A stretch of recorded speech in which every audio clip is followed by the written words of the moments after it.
back to the Corrective Culture Podcast. Today we have Belinda from Holistic Hounds. Hey team. Hello. Oh, little dog's coming over there to say hello. You can't see right now, but we've got 6 dogs in here and they're all very, very well behaved, just chilling. One just came under the table. Yeah. They just bring such a nice vibe to the room, don't they? Yeah. They try and be calm. This is their first experience doing this here, so it's always a challenge doing something new. How's it all But just they're dropped? pretty experienced at calm, so Yeah, they look like it. Do you want to just bring your mic just nice and close to your lips when you talk? Yeah, cool. Yeah, there you go. It's got to be like Wanna closer than you think. Want to have that bass in your voice, you know? Yeah. right. Yeah. Cool. So welcome. Thank you. Thanks for having me. Yeah. Oh, it's so cool, and like everyone loves dogs, or you should love dogs. So this is a good info for. I think you either love or hate dogs. Yeah. Yeah, if you hate it, Either you're end of weird. the I don't spectrum. get people Yeah. that hate dogs. Like I'm like, and that's their thing. They're like, I don't like dogs. I'm like, Remember? Sometimes it comes down to culture as well. Like yeah, in Asia, they're a little bit more True. standoffish because the dogs are more wild, I suppose. yeah, Yeah. and Bali and stuff like that. Eh? Yeah. Yeah, true. I remember hearing a skit. It was like, how can you hate dogs? He's like, and but those people that hate baby seals and go and club them, and they're like, looking at these baby seals like, fuck, I hate you. I can't wait to hit you over there. Like, Oh man, that exists. crazy people. Yeah. The internet. So yeah, the connect. How did we learnt about you through Chanel and Amanda and that from the pocket, and you. What's the base of your training? What is the base of your training? I suppose I started off just growing up with animals in general, and most of my training per se was done training horses. Oh, So I actually started with a very much larger creature than a dog, just not a predator. And then from there, obviously, moving from bigger spaces like farm spaces into more suburban spaces, having a horse is a little bit more difficult. yeah. So then I just had the family pet, which is the dog. And so from that point, then I decided, I think I'm actually pretty good at this. And a lot of my friends like Chanel and that kind of group that I hang out with are like, oh yeah, you're really good at this. You should probably do it as a business. At the time, which was about 5 years ago now, I started studying in education. So I just did dog training on the side for some extra cash. And then it just turned into this booming business that I now do full time. That's is so awesome. cool. Yeah. So cool. Yeah. What a cool- I suppose my background in training, I went over to the States and I studied with Cesar Milan. Probably one of the best outcomes that I got from that was just the amount of people that I met that actually train with him and through him and do their own thing over there. So I've kept in contact with a lot of people and have been able to keep my education ongoing through virtual sessions with them, which has been awesome. I'm planning on going, hopefully this year coming back over there and doing some more education as well. Wow, that'd be so good. I used to watch That's pretty Cesar cool. Milan all the time as a kid. All the time. Like Yeah. back when I was in high school, it was on like All-Star. Isn't it cool? Yeah, anyone doesn't know the Dog Whisperer. It's like the biggest dog trainer in the world. He used to be on Oprah and stuff. Yeah. There's lots of stigma around him and what he used to do.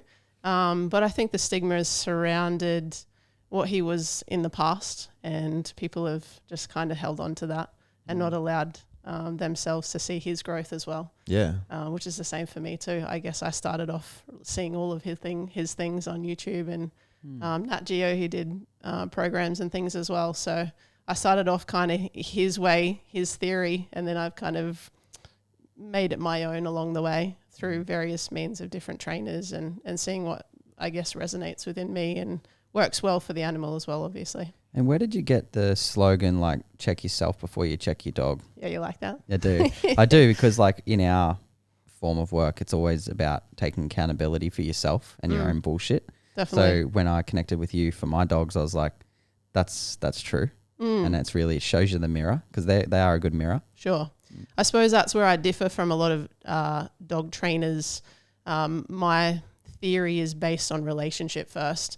So if we can't get relationship with ourselves, check yourself before we try and change the dog. And to me, it's unfair to ask another being to change when we're not willing to change ourselves. So realistically, we're taking this wild animal out of its natural experience and putting it in a very human one, which is very unnatural to them, and asking it to perform and conform to our ideals, which it has no idea about. So unless we're willing to change and be something different, I think it's unfair to ask the animal to do the same. How cool So is that? check yourself before you check your dog. Usually if the dog's doing a bad behavior or something that we disagree with, it's probably because we haven't spent enough time teaching it what is okay and what we want it to be doing. Yeah, and It's they just don't being a speak dog. English. Yeah, exactly. I think we forget that. Yeah, I know. Dog's language Absolutely. is dog language, and English is their second language. One of the coolest things so far is lately I've just been, when I walk in the door and my dogs are going nuts, I've usually been like, like, and then I remember you told me ages ago, like, don't do that. Yeah, because you're having. But I had to listen to this Shaman Dog podcast. Like sometimes you just got to hear things twice, and I was like, sometimes 20. Yeah, sometimes 22. Yeah, and that's the whole check yourself first. Yeah. But like getting to the door now, I just be quiet, and I feel like I have this. It's an exchange of information, and they are just so calm. Oh, I was like, oh my god, like what? Go, Jake. What's a Shaman Dog podcast? Are you consistent with that? Oh yeah, on Paul Check's thing, he just got 2 dogs, Paul Check, and he got a dog shaman on his podcast. That's cool. I sent you the link. Have you listened to it yet? Yeah, I listened to little parts of it. I haven't listened to the whole thing yet. Well, I just love that. Yeah, she reminded me of you a lot. Yeah, but the whole communication thing with the animal made a lot of sense. And just from that, I've been implementing just that thing that you already told me. You already told me some really good stuff. Yeah, like you had to hear it twice. And then, they've just gotten so much better. Like that's awesome. Yeah. I mean, they're still shit, but yeah, that's because we're inconsistent, and that's our lifestyle. That's me, and I know that's all my shit. So dogs, I think, just like young kids, are just a product of their environment. So whatever we create their environment to be, that's what the dogs will become. Genetics are mixed in there as well, obviously, but a lot of it is nurture and nature. So. Yeah. What's when you worked with Caesar, what was there one like the biggest takeaway you took from working with him? Yeah, check yourself before you check your dog. Sick. Yeah, like cool. That's not his saying, but that's what I came up with, and it just came to me one day. That's what you got out of it. Yeah.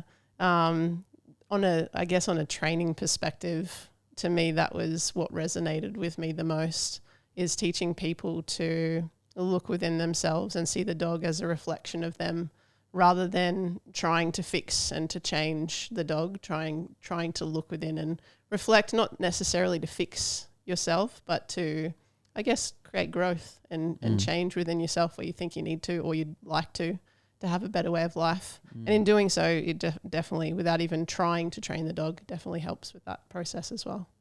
Is there like one of the most common mistakes someone could make if they say I got a puppy today? What's like first days? I guess trying to set the boundaries right away, right?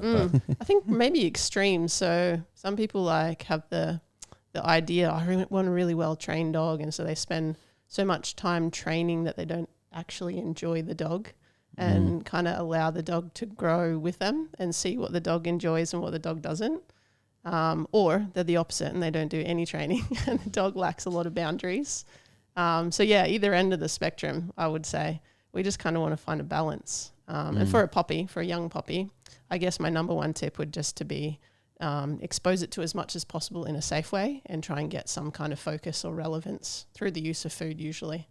Food is like life for dogs. So if we can harness that to build rapport with them, I think that's the best way to go about it. I really liked what that dog shaman said too, about how food is number 2 to having direction. Absolutely. For the tribe. So I noticed when you were with all your dogs, like you're very strict. And even when the first time you like with my dog Rami, you're like, fucking like. I like to label it firm but fair. Firm but fair, yeah, for sure. And even the communication that you were having with the dogs when you first came in the house, and it was like they knew not to fuck with you. Yeah. It was just that energy. Yeah, that's it. Yeah. Energy. Yeah, a good definition of energy would be your emotion mixed with your intention at the time. So that to me is a definition of energy. Yeah. So some people I guess they get a little confused as to what energy is. So that's just a good way for people to understand it. What do you feel right now? And then how you're going to express that in what you want to the dog. So that's where calm, confident, consistent for me comes into play. If you can have the emotions of being calm and confident and consistent in nature with whatever it is that you desire of the dog in an intentional sense, then the dog is obviously going to, as you suggested when I came to your house, the dogs go, ooh, she knows what she's doing. I think she has a really clear intention. And they love that They love because it's that. like that's like the It's wolf in safe. them. Hey, Yeah, it makes them feel safe. and that's sometimes really hard, especially for me because I have such a soft spot for my firstborn Rami. Yeah. I kind of let him get away with a lot, and I have. It's been a journey of understanding him. Yeah. But just that not talking to him when I come to the door, I feel like he wants affection, but actually he wants to be led. And I think that's sometimes a bit of a confusing thing for people to understand. Yeah, for sure. Yeah, I think it just becomes mixed signals as to Yes. what we personally want compared to what the dog wants, and what the dog wants gets kind of muddled in the emotional connection that we have, or we feel we have, with the animal, and we think the dogs want our affection, which sometimes they do, but oftentimes it's probably something completely different. Yeah, they're probably stressed and they're like, I don't know where to potentially sit. stressed, I don't know where to go out and go to the toilet. Like, or you're home and that means we get excited or we go for a walk, which could lead to anxiety and tension and stress. So now you're just associated with that. So now the dog looks like it's happy, and this is where we get confused on dog psychology. Excitement most often is just some kind of stress or anxiety rather than happiness within the dog. And that's just the difference between human psychology and dog psychology. So, having a spot for a dog like your dog's over here, there's 6 laying down, like having a safe space for them. Would you say is that probably the most important thing? Not necessarily the most important. I think you kind of portray that safety as a end goal in life, in all aspects of life as you move through life with the dog.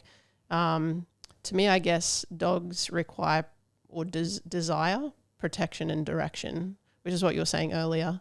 Whoever this dog guru person is, the dog shaman, they were saying that they really desire just some kind of direction before food.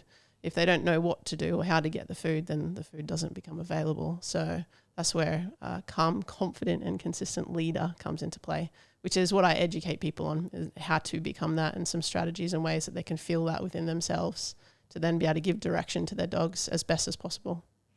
Have you ever met a dog that you just like, oh, this one's fucked? Many. Yeah.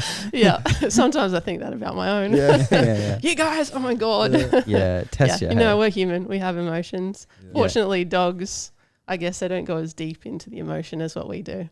They have emotions, obviously, but nowhere near as logically minded as what we are. They're very instinctual, very action rather than reaction kind of. They're very in the present. Yeah, absolutely. Yeah. And it's funny because in some dogs you think are more in the present than others. Like Rami is very much in the present. He's like not thinking about yesterday. He's not thinking about 10 minutes from now. Remember my dad told me, like, when I was young, is like you could like flog a dog that morning, and that night it'll be at the front door just waiting for you to get or home. laying on your lap. Yeah, like, and he goes, it's, you know, you can lose your temper, but it's still got this unconditional love. But I'm sure if you did that 20 times in a row, then that shifts, right? Oh, absolutely. But it's unconditional love, and I think that's why we all love them so much. Hey, it's like they're almost born to love you to survive. I think we aspire to be like them because of the way that they are really present, living, and they're so forgiving. Yeah, which is, I guess, why you can get a dog coming from a really poor background and experience of being abused or whatever it might be, and come into a home that knows how to protect and direct, not to humanize. And then the dog feels so much better, and the dog lives a good life and can live with whatever it's been exposed to in the past that's been scary or fearful for it. What do you love so much about being the dog queen? What's your favorite thing about, like, because for me it's like it really opened up my heart. Yeah, it opened up my heart having a dog, and it's a big thing. It's huge. It's like having a kid. Yeah, for sure. For you, what's like responsibility? Yeah, what draws you to having so many dogs and doing this? Like, what makes you love it? Probably a pretty deep answer. I guess growing up, I was very reserved and quite introverted as a kid. So my outlet was nature in itself. And so if you ever came and visited my house, you wouldn't see me inside. You'd see me out in the forest with the horse and the dog. Cool. Running around, having a good time being a kid, getting muddy, climbing trees, things like that, doing all the kid stuff. So I think it kind of, based on my own genetic makeup and personality type, I think it came quite easy for me to be able to connect/communicate with dogs or animals in general. And so that just developed as I grew up, and it didn't really change. I just got better as I got older. So my communication methods with horses, which is where I started, helped me, I guess, to be able to feel confident because horses are big. Yeah. They can stand on you, which has happened. And dogs can bite, which is not very pleasant. And that's happened to me as well. But through all these experiences and growing up, I've been able to learn a lot. So I guess in answer to your question, it was already innately there within me. And it just developed and grew over my lifetime in I guess, trying to escape from the world of human. That was my outlet, is going to nature and to dogs.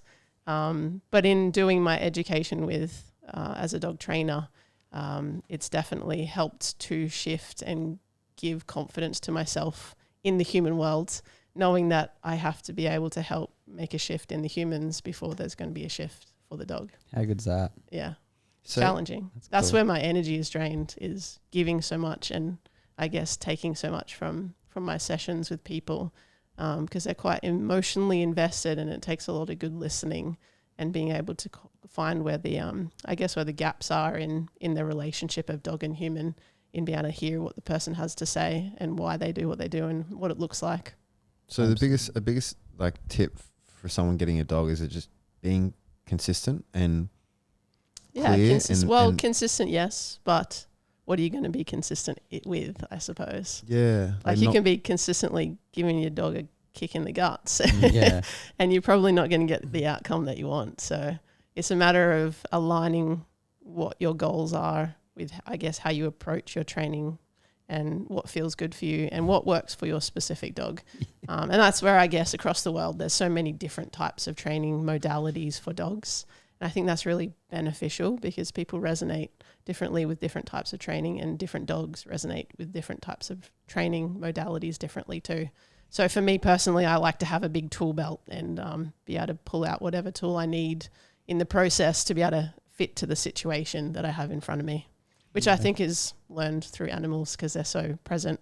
So for me, being able to be present and have the right tool for the job is important. Yeah, you speak dog. I had a friend the other day, he's like, because Rami can be quite a handful. He's like, yeah, sometimes you need to train them, but sometimes they just need a good flogging.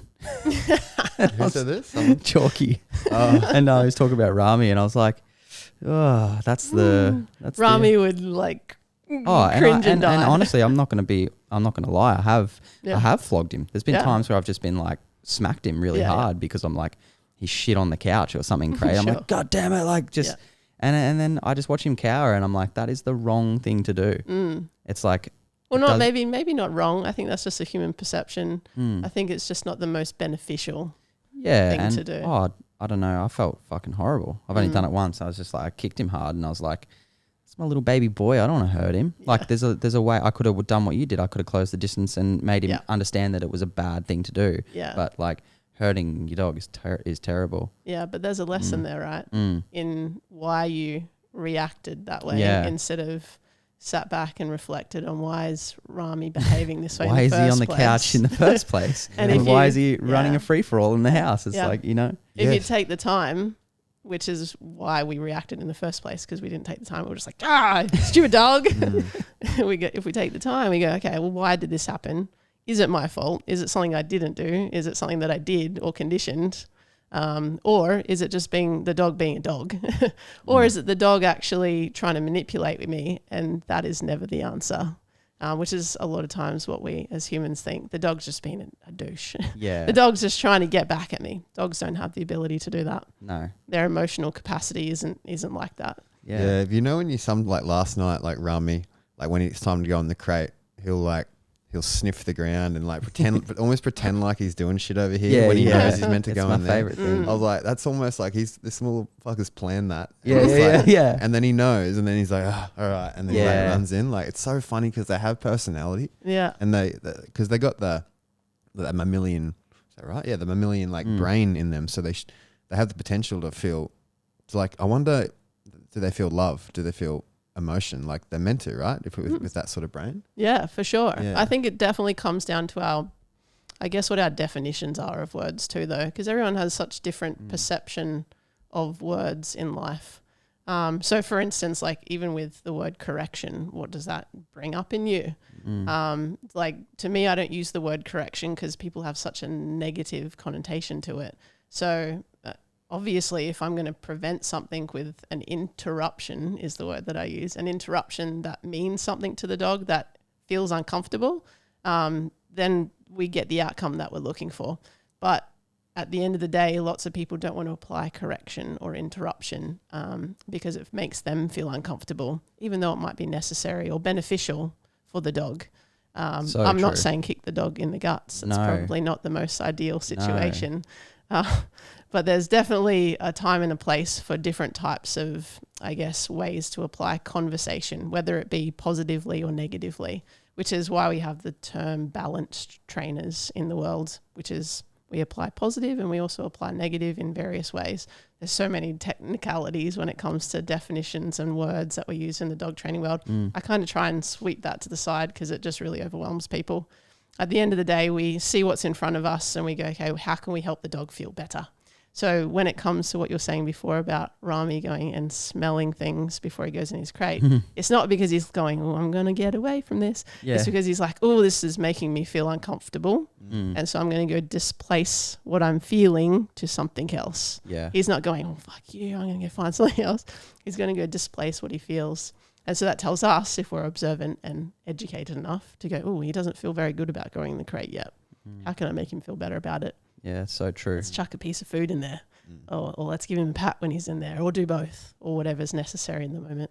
Yeah, he like I've noticed when I put him in the crate that like if he's in the bed, like he has such a nice, like he's loving it, you know, he's stretched out, like he's kissing you. And I put him in the crate and he gives you like this lick of like, oh, okay. it's just like, and it's like, good night, like fuck off. Yeah. Because he's like, he's pissed off he's in there, or he doesn't love it in there, you know. He doesn't love it. No, but it's also, he needs it. He needs that discipline. Yeah, absolutely. So you could make him feel better, just the time factor, as spending more time doing it when it's not bedtime, and just going, hey, let's just chill in the crate for 2 minutes. Yeah. And then come out and have a good game.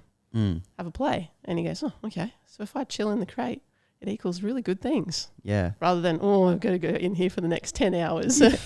Fully, eh? I can feel that. Yeah. Yeah. What was I going to say? Oh yeah. With if someone, like, say they're not there and they go into work and they got the dog that's barking while they're at work and they're not there to interrupt. What's the typical sort of approach? Like someone goes to work and the dog barks all day. Yeah. Do barking collars come into play?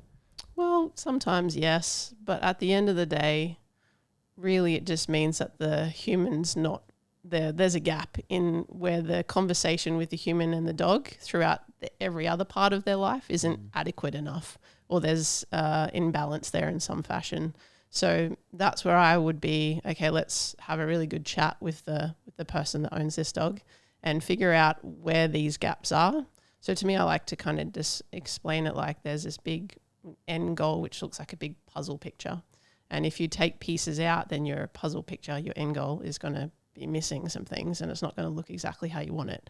So let's say the end goal is the dog not barking, but the dog is currently barking, so that means that there's pieces of this puzzle missing. So what I do is go to people's homes and I find out and ask all these questions where these little pieces are missing and what is missing, and then I educate them on how to fulfill the dog well enough, or figure out what's going on behind the scenes with the dog to make it want to bark while the owner's not there, so that we can put all those pieces eventually back in. But that's just a time frame that takes, and it takes a lot of time. Probably the only times I'd recommend bark collars is for the sake of people that living in townhouses and duplexes, where realistically, if we just apply it without any prior learning for the dog's perspective, we're just suppressing an emotion. So we're stopping a behavior, but we're just suppressing an emotion that the dog feels based on all these missing links in its life. So if I did recommend a bark collar, it was only because we need it as a human, not because the dog needs it. Yeah, they're going to get evicted or something. Exactly, yeah. So it's kind of like a Band-Aid to the situation. Yeah. So not saying it's a bad thing, it just helps us to get to the end goal sometimes. But if we don't have to use it, even better. Yeah, that's cool. Yeah, I read a thing, this person put it on their dog. it ran out of battery, but the dog knows that whenever it's on, it just doesn't bark anymore. Yeah, there you go. So They're it's like, smart, eh? yeah, Yes. it's like they're So pretty fucking switched on. smart. Have you ever looked into like, because I reckon a big missing link that no one really talks about is nutrition for dogs, and Yeah.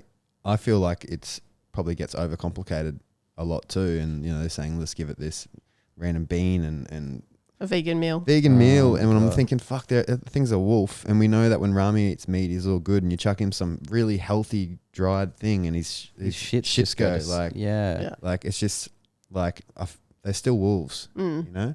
I know there's been a lot of genetic change, but there's still that foundation as we are still. I guess we're not apes anymore. We used to eat just plants, didn't we? Yeah. So there goes that theory, but Yeah, for sure. But that's like, it's even confusing for me sometimes because I'm like, fuck, are they carnivore? Because that's all they've eaten. But my dogs are so healthy, and I'm just thinking like, it has to be that. Hey, like they've evolved from eating meat. Yeah. Yeah, and I've heard some weird things like, oh, they ate the stomach, they ate the plants in the stomach. I'm like, not really. They ate the organ meats first, and then if they were starving, they'd eat the plants they'd out of the stomach. Yeah, exactly. But yeah, A I good think way you can see that is just watching any wild dog documentary. fully. Yeah. yeah. They're not. There's a really good one out right now, actually. Something on Netflix, I think. Pacific wolves in Alaska. There's a good doco on that. Amazing. Yeah. Fuck, that's cool. I'd you still recommend people watch it. still seeing the same approach, like all these dogs with cancers and shit. Like I know someone that their dog got cancer, and I'm just looking at this diet, and it's overweight, and it's on these grains and shit. Yep. And then oh shit, it's unlucky, and then they just got another one, this exact same diet.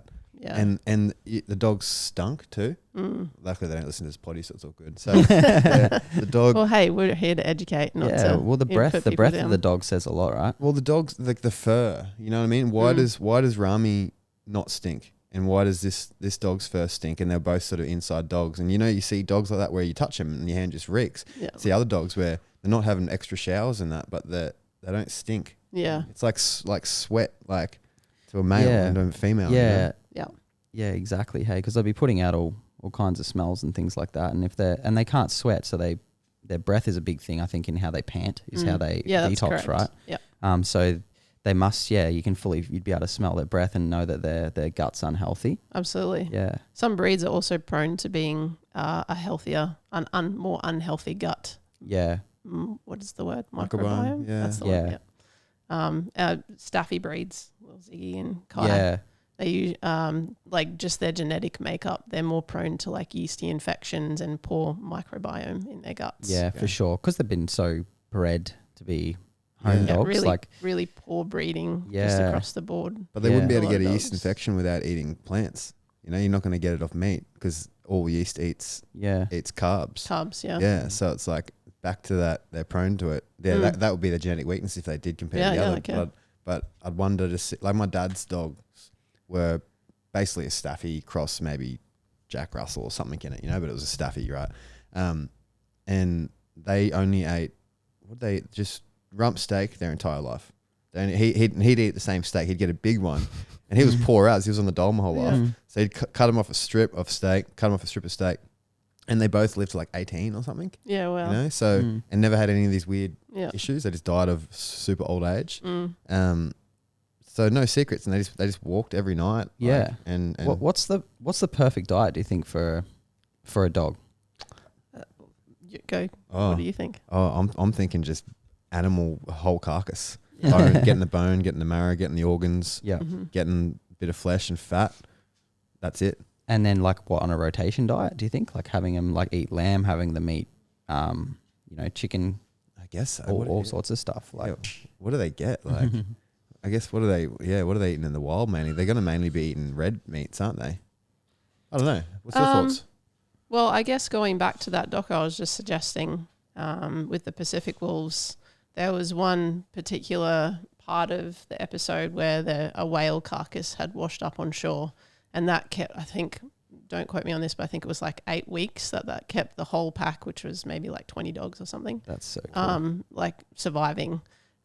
In between that, I think there was days that they didn't go back to this carcass to eat it because there was bears there, so they were chased away, or maybe the weather was really shit and so they stayed in the forest canopies.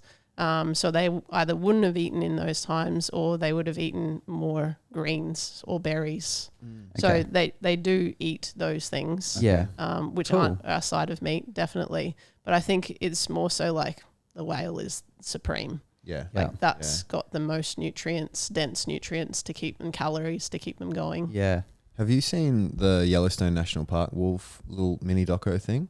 Maybe. That blew my mind. It's Cool. basically how they brought wolves back to Yellowstone, which was an Oh actual yeah, predator. I've seen this. Yeah, and how it changed the rivers, it changed the grass. Yeah, amazing. Like, the rivers ran, It gave me goosebumps. deeper and yeah. wider, and Yeah. then more animals came through and more plants flourished. Yeah. Because then, The ecosystem was better. like the elk then couldn't be as many elk, and so they had to go in certain areas, right? Because they knew that the wolves would get them, and then they weren't eating the riverbeds, and the rivers ran deeper. Then more fish came through for the bears, and all this sort of shit. The whole Just ecology was like sorted, eh? a Just symbiotic relationship, and with every single animal, hey. Yeah. And not clear ones, like, you know, we see ones of like, you know, ravens will tell wolves that there's food there, and Yeah. like things like that. But this is like a deeper level, that this is linked to that and linked to that and linked to that. And that's probably every animal on earth has a bit of that, and then it adapts when we lose one. Yeah. Yeah. So that was pretty just a crazy So cool. cool Main thing to see. theme there for me is overconsumption.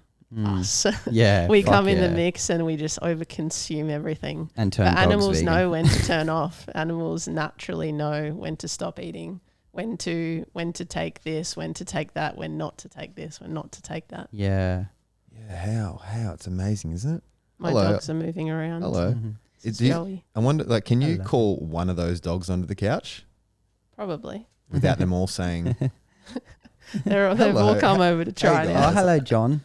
Hello, John. maybe we should just bring them all over so they're in the shot? Oh, yes. I love having them around. Can we see them from here? Yeah, that should have it, right? Yeah, yeah. My camera will have them in. Hello, Yeah. John. This is Johnny. This is John. Next. This is Joey. Can you call one at a This is time? Ziggy. Bailey, come. Oh, that's so cool. I wish you guys could see that. hey, Bailey. Bailey. Kaya. Oh my God. One at a time. They just pop up. One at a time. Can they jump on the table? I wonder. Can you get the last one on? Can you get Do the you last really one want on the the dogs table? on your table? Yeah. I just Kai, come. Chanel's dog. Kai, come. Hey, Johnny. Come on. That's the dog that you can see in its face. That's the one that probably wouldn't come as much. She's like, nah. Yeah. I'm chilling here. I'm Kai, just never relaxed. mind. Kai, stay. Good girl. They can just stay in for the rest of it. I reckon that's so Yeah, cool. it's so cool. So nutrition around dogs. Yeah, I Meat. really want to touch on this quite a bit more because even in that dog Yeah. shaman one, they didn't talk about it enough. And I was like, that was kind of really what I wanted out of the podcast. Sure.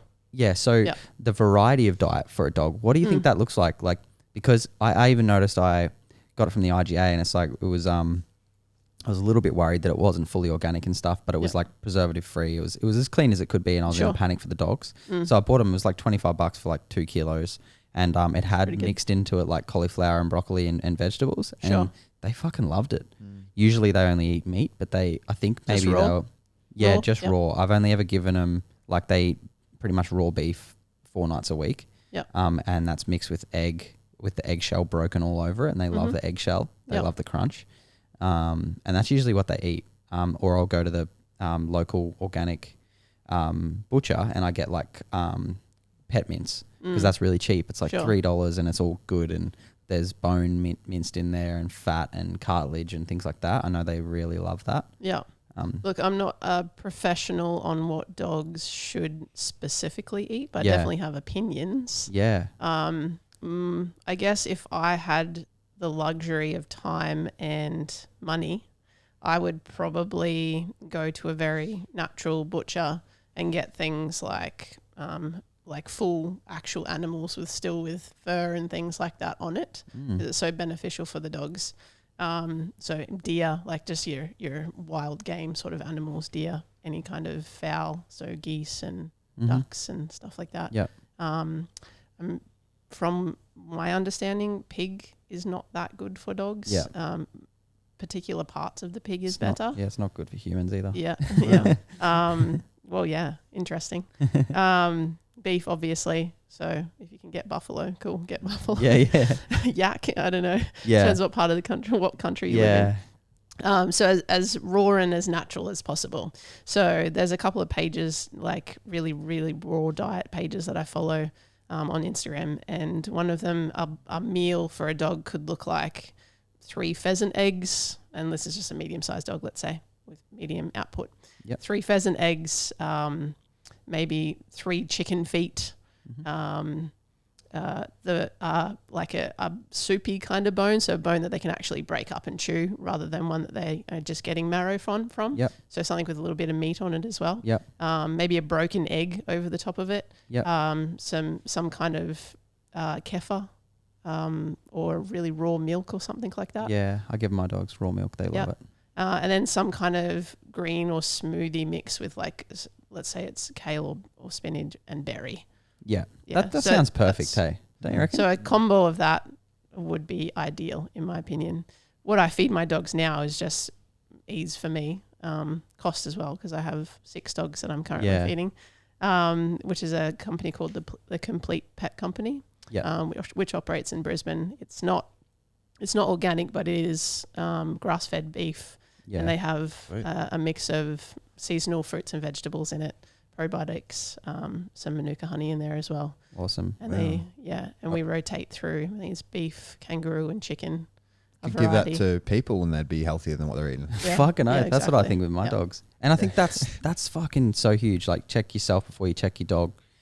Check what you're feeding your dog. Yeah, like, absolutely. Why? It's and often water too. Water's a big one. Like, for sure. and they're out running around on grass with laden with chemicals, and then they need good water as well. Yeah. So Yeah, I agree. Yeah, the water I think is hugely overlooked. Like, you could just get a chlorine filter from Bunnings even, and chuck a bit of salt or something in the water, and that will, at least it's better than straight out I of the know, tap. eating all that because they've got so much chemicals on them from even being on the grass and being on the beach, being everywhere. There's just like and they can't sweat like us, so they need that. And the body never lies. Like, you people, there's little tumors on dogs, and they're just doing the same. Like, I'd look at that. Like, I'm like, okay, why is that tumor on a dog? What's something that you're not doing optimal for it, right? And little rashes and shit, and they're going at steroid creams. I'm like, well, why is that rash occurring? Why is this dog fighting fucking 7 days?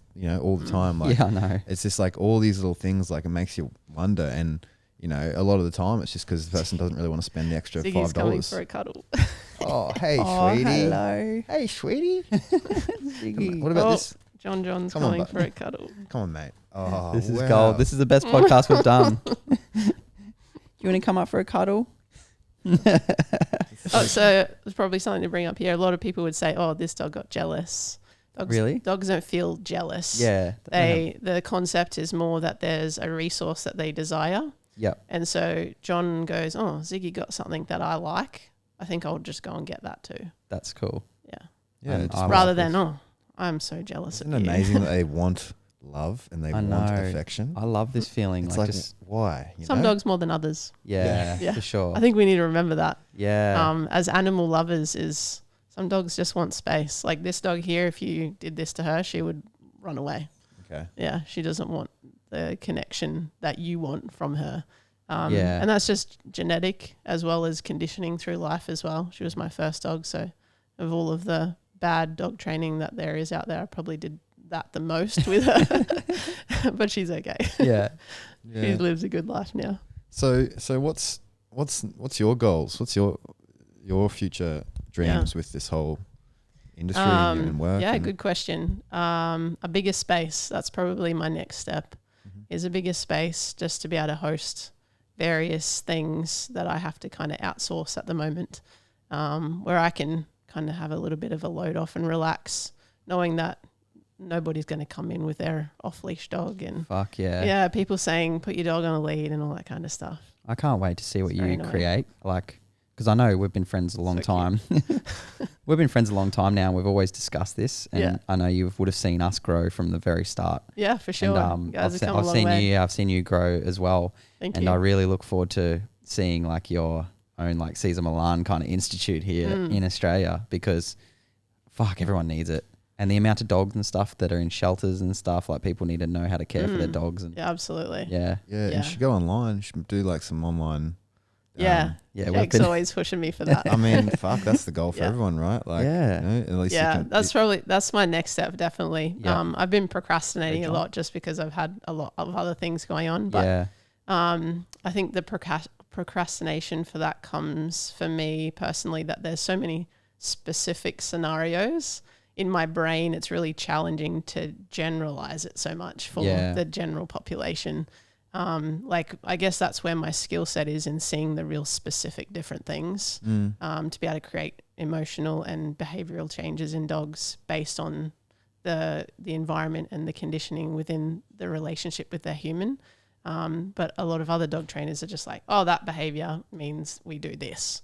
Yeah. where To me, a it's not like that. multivariate- Yeah, it's so many different facets that have to be kind of looked at to be able to create the changes that you're wanting. I know, but you also got to remember, like, people love simplicity.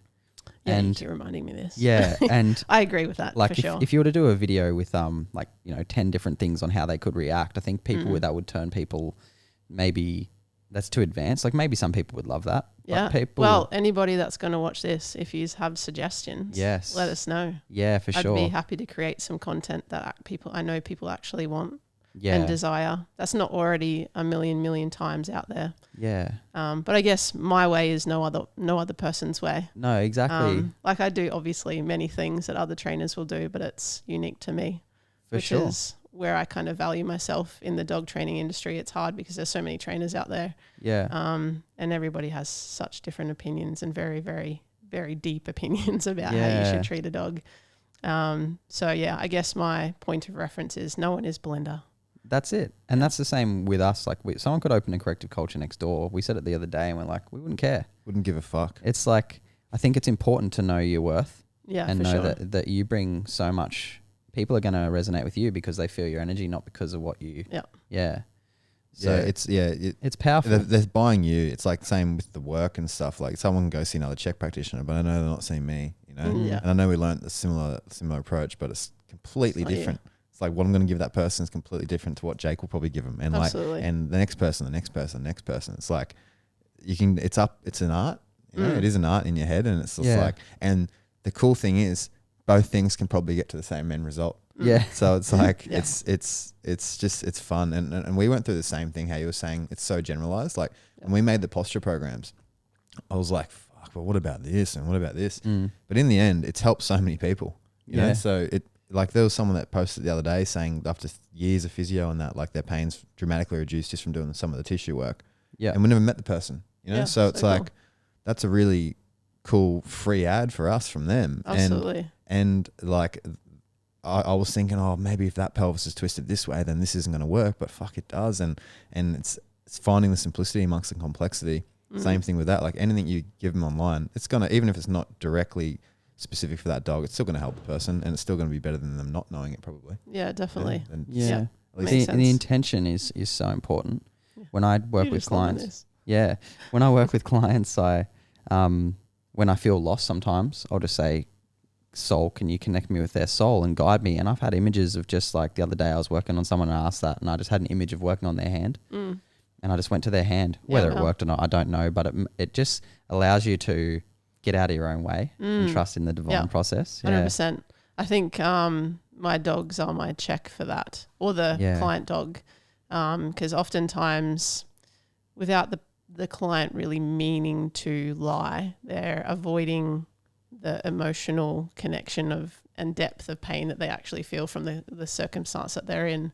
But the dog never lies. The dog just is what it is. And so from my experience, a dog that's presenting with all these various kinds of behaviors, I know, okay, well, the human is definitely not doing this and definitely doing these things. Yeah. So no matter what you tell me Yeah, that you're not yeah, doing yeah. and doing, I know that you are. Yeah. Yeah, the body never lies too, right? Yeah, Yeah. absolutely. Yeah, we get that with people. They're telling me they're doing all this, and I can just see these symptoms. I can see their Yeah. skin and the dark circles under Yeah. their eyes, and Or the way they're standing even, right? yeah, the way Yeah. they're standing, the way they're not looking at me when they're telling me this, or the way they're trying to break eye contact when I'm like asking them a question, and all these little things. And how's this girl the other day? Great girl, nothing similar to that, but how the body never lies and how you learn of their body. And I got her to put her hand behind her lower back to check the lumbar curve, because generally the orthopedic norm is from your thumb to outside of your hand, outside of the hand will be your lumbar L1 to L5 for the general, most people. And as she put her hand there, and I could see that it was just like blue. And I was like, Pete was standing next to me. I was like, look at that. It's like a blue hand there. And then I got up and I was like, are you cold all the time? She's like every day I'm cold. And I go, that's generally a thyroid thing. Like, you know, do you have some thyroid stuff going on? And she lifted her neck up and it was just bulging through her neck. Wow. So the thyroid was completely swollen, bulging through her neck. And she's like, yeah, the doctors, like, she didn't bring this up in the paperwork either. The doctors want to cut it out. And, you know, and I was just thinking, fuck, this is a mum that's running these kids stressed as typical, like postnatal, no pelvic floor body, stressed, and cortisol, which is going nuts, which is what the thyroid creates, which is from the stress hormone, which is why she's all stressed out, and they're just ready to cut it out of her. You know, and she's like, I know that's not the approach. So yeah, she wants to see me to fix forward shoulders and shit, but in my head, I'm that's like, like your bark collar. that's my goal. Yeah. And the body never lies. That's the thing. So whatever she's doing isn't working. And same thing for people listening. Like, they go through a lot of symptoms and they're going to see all these specialists and all these things. But when all those foundations aren't met, it's fucking crazy. You know, you've got to hit those foundations. And the body is just an expression of the universe as well. Like, I got a friend at the moment who's having just a lot of bad shit happening in his life. And I'm like, what the fuck is the universe trying to tell you? Are you listening? And most people don't listen. And you're having all these hard times, and until you surrender or until you work out what it is that it needs to, you know what it is. Deep in your heart, you always know. And we're always trying to. And we're like, all right, let's the avoidance. Let's drink coffee or alcohol or something and just avoid it until your body comes up with a symptom. Yeah. I'm reading a really good book called it's one of Caroline Mace's books. Do you know what? No, it's not Advanced Energy Anatomy. No, I've read that. It was a Anatomy of the Spirit. And it's all about that. But really, for me, it's just like I know that that's true with the chakras and stuff like that, but it's really drilled in that, you know, your body doesn't lie, but your body's a symptom of something mental, emotional that's going on. Your body's telling you something that your subconscious is feeling. Absolutely. So, I fully believe in this. Yeah, and it's such a big thing, and it's pretty confusing. But your heart knows where to guide you, and when you're not listening, then the body comes up with stuff, and it really, says pay attention. Oh, fucking oath! I went through a breakup recently, and I felt it right, like in the center heart chakra point, and I felt it even before we broke up, like a little bit. Yeah. It was like a knife there. Eh? It was like almost like this. Your dad explained it well. He goes, "It's like you're sick, and no one else can see that you're sick. You just feel sick." And I did for a little bit because I could feel it, sort of something was off, you know. And I ended up getting like a little chest lung thing right in that spot. Yeah, wow. And I knew it wasn't a chest lung thing, even though it did show up as that symptom. I was like, wow, this is what they mean by chakras. This is not just fucking fairy shit. It's like it's a feeling attached to an area of your body that you can feel, that you can put a finger on it almost. That if that goes unchecked for a while, it's going to create something there, and it did for me. And that was pretty cool to experience. Well, when something doesn't feel right, so say if you're listening and you're in a relationship and you're going, oh, everything's perfect, but you feel uneasy or you feel anxious in the relationship, or you feel just a general thing of unease where it's not easy, your body should feel at ease. If your body doesn't feel at ease, then there's something bigger going on. And because your body is an instrument that's telling you that something's not right, and we often don't listen. Yeah, and we just go, I'm a culprit. Yeah, me too. Me too. It's taken me a lot of work, a lot of relationships to realize that if you're not feeling at ease, there's a reason. Yeah, relationships are really big teachers, aren't they? Yeah. Oh, I think they're the biggest. I think biggest. The yoga. Ramdas says the yoga of relationship. There is nothing like it. No. And, even relationship with your dog. Yes. The same. You just got to know how to listen to dog because they speak different. Fully, I know. And that's what I'm trying to learn that with my dogs, and it's been the best thing ever. I recommend highly to get a bunch of dogs. Yeah. Own 7 dogs. I want 4. Life's great. I want 4. Like my dream, my 10-year goal. I want to hear yours, That's yours your in a 10-year sec. goal. My 10-year goal You want 4. was to own a house on the beach near Watala. I wanted a Troopy. That'll probably be a Tesla now. But I wanted 4 dogs and like 2 kids. Yeah, and cool. I will have that one day. Awesome. What's yours? What's my end goal? 10-year goal. Oh, 10-year goal. Definitely the biggest space. I guess being able to see people and their dogs come to that space and feel safe coming there. I think that's a really big thing that I empathize with people in our crazy human world, is there's not for a dog that is really challenged, like for instance, Bailey here is quite dog reactive. Yeah. People that own dogs like this, they really find it challenging to be able to leave their home with their dog. And so for me, being able to provide a space where they can come and safely work with their dog and connect with their dog and create some really positive experiences and change the health and well-being of their dog is, to me, something that's really important. Yeah.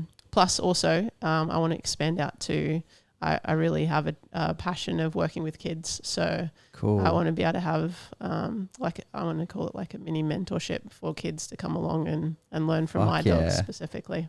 That would be insane. Yeah, and teach some confidence and leadership for kids to learn about their emotions as well.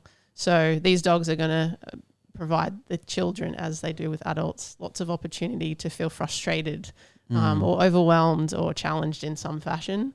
And I think just to go through various activities with kids and let my dogs be the, I guess, kind of mediators between the conversation is going to be really beneficial for kids along the way. Do you think that's because, like, as a kid, before you said you were quiet and you didn't really get to express yourself? Yeah, and that's the way I was able to express. So absolutely. Fuck yeah. That's cool. It all links back, hey? Yeah. What about you? 10-year goal. Better be similar to mine. Yeah. Otherwise, we're gonna have to start another business. You have to separate from him. 10-year. I want the whole house thing in like a 5-year goal. The kids. That'd be good. Kids within that 10 years, you know. Oh, something. What's going on out there, eh? Someone's vacuuming, I think, cleaning up for you Oh, guys. the cleaner's here. Oh, the that's what cleaner's she's doing. here. Yeah. So I want a house on the beach.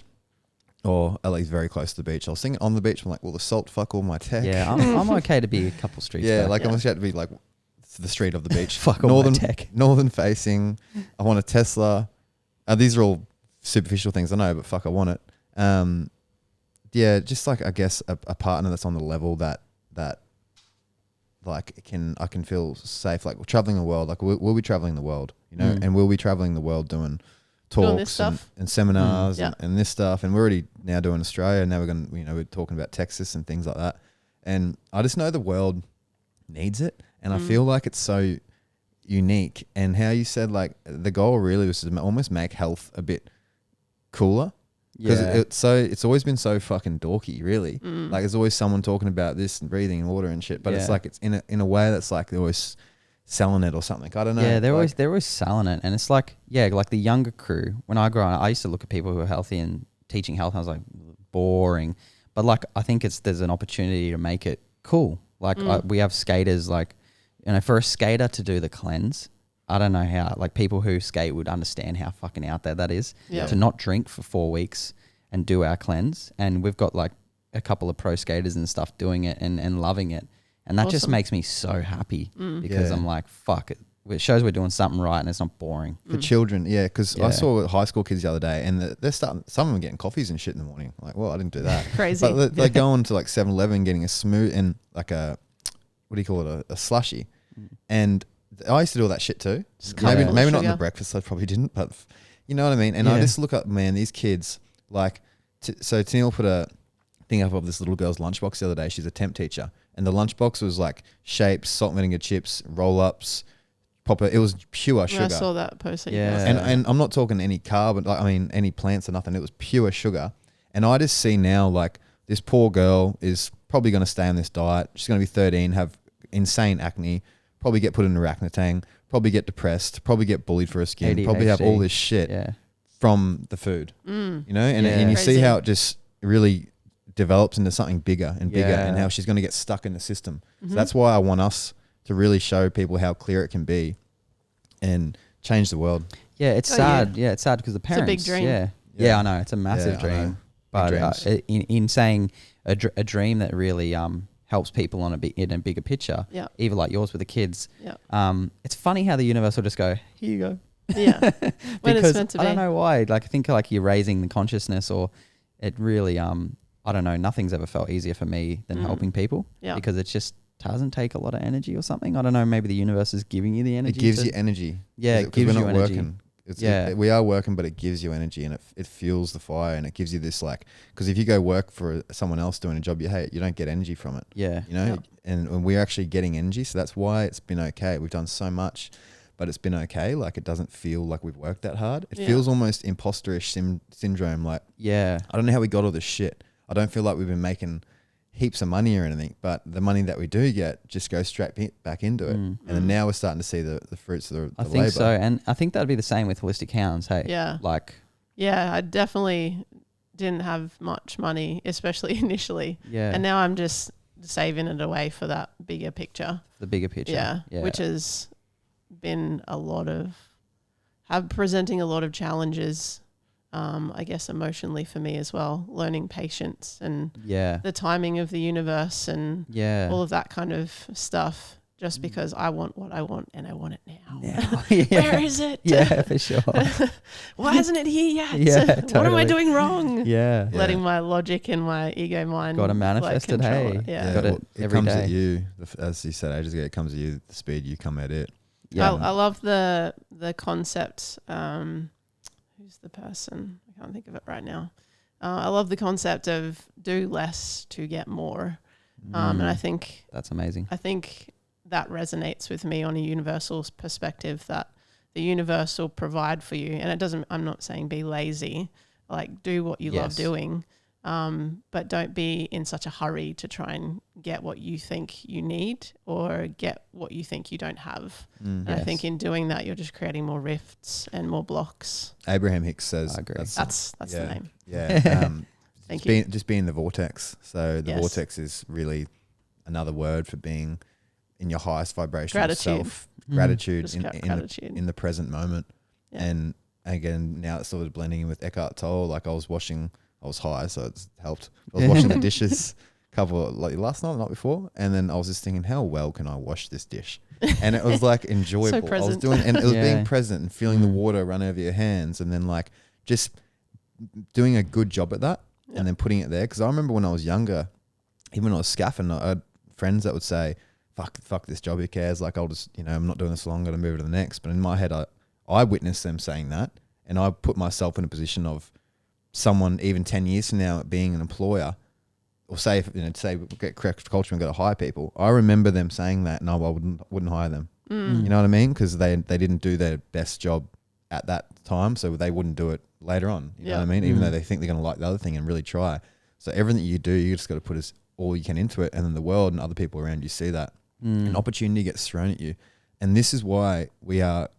Like I was able to take a day or two off work to start doing corrective work because I was so good at my job for my boss scaffolding that he was willing to let me do that instead of letting me go. Sweet. Compared to someone being slack and say, "Hey, I need a day off work," because they fuck off, I'll find someone else. Yeah. So because of that, that's why I'm sitting in this chair. Yeah. It's a really good Absolutely. Yeah. Cool. Yeah. All right. Sweet. I think we're at about the hour, but thank you so much for coming on. Appreciate it. It was well overdue. We've been meaning to do it for a long time. Dogs. And I'm sure there'll be many more down the track, and I'd love to just if you want to keep in touch. Do you have a website? I do. Holistic Hounds. Just holistichounds.com.au. Yeah. And Instagram, Holistic Hounds, if you want to learn all things. Holistic Hounds Sunshine Coast for Facebook, Instagram. Yep. Yeah, it's cool. Yep. It's cool. She puts little tips in there. You'll see her doing dog adventure school, which is like, how many dogs go to adventure school? Cute name too. Lately, 22. Whoa, you got 22 rolling. Yeah, 22 dogs. And they're all getting along. having the best day. To me, Yeah. it's the most fulfilling day a dog could have, That's so good. which was my goal. Dogs, this is not their world, and I just wanted to provide them something that was more realistic to what they love. So That's cool. That is so I'm cool. grateful that I have the opportunity It's to do that so with some cute, cool eh? dogs. Oh, Yeah. fuck. I Lots love of it. effort to get to that point. For but sure. Yep. For sure. Sick. Cool. All Thank right. you. Well, Thank you thanks guys. for coming on. Appreciate it. Yeah, bye. Bye.